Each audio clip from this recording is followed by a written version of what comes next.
Chapitre 7. Insensé, celui qui met son espérance dans les hommes ou dans quelque créature que ce soit. N'ayez point honte de servir les autres et de paraître pauvre en ce monde pour l'amour de Jésus-Christ. Ne vous appuyez point sur vous-même et ne reposez-vous qu'en Dieu seul. Faites ce qui est en vous et Dieu secondera votre bonne volonté. Ne vous en confiez point en votre science ou dans l'habileté d'aucune créature, mais plutôt dans la grâce de Dieu qui aide les humbles et qui humilie les présomptueux. Ne vous glorifiez point dans les richesses si vous en avez, ni dans vos amis, parce qu'ils sont puissants, mais en Dieu qui donne tout et qui, par-dessus tout, désire encore se donner lui-même. Ne vous élevez point à cause de la force ou de la beauté de votre corps, qu'une légère infirmité abat et flétrit.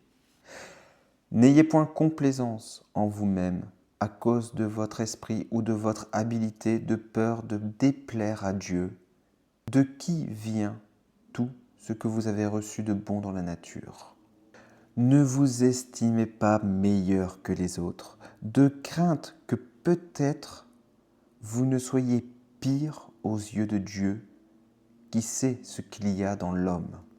Ne vous énorgueillissez pas de vos bonnes œuvres, car les jugements de Dieu sont autres que ceux des hommes, et ce qui plaît aux hommes souvent lui déplaît. S'il y a quelque bien en vous, croyez qu'il y en a plus dans les autres, afin de conserver l'humilité.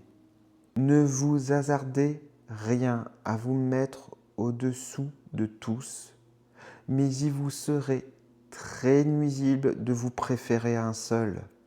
L'homme humble jouit d'une paix inaltérable, la colère et l'envie troublent le cœur du superbe. Réflexion.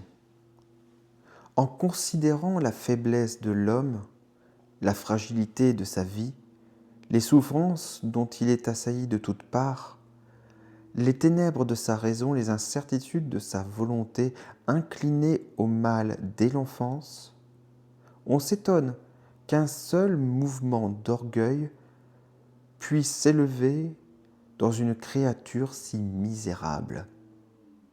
Et cependant, l'orgueil est le fond même de notre nature dégradée.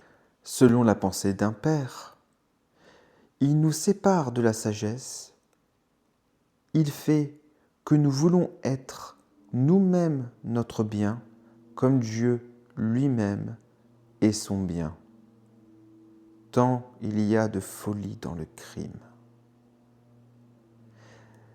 C'est alors que l'homme se cherche et s'admire dans tout ce qui le distingue des autres et l'agrandit à ses propres yeux, dans ses avantages du corps, de l'esprit, de la naissance, de la fortune, de la grâce même, abusant ainsi à la fois des dons du Créateur et du Rédempteur.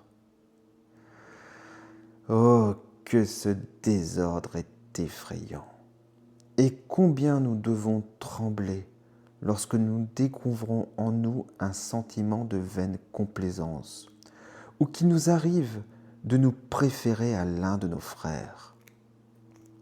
Rappelons-nous souvent le pharisien de l'Évangile et de sa fausse piété, si contente d'elle-même, si coupable devant Dieu. Son mépris pour le publicain qui s'en alla justifier à cause de l'humble aveu de sa misère. Et disons au fond du cœur avec celui-ci, « Mon Dieu, ayez pitié de moi, pauvre pécheur. »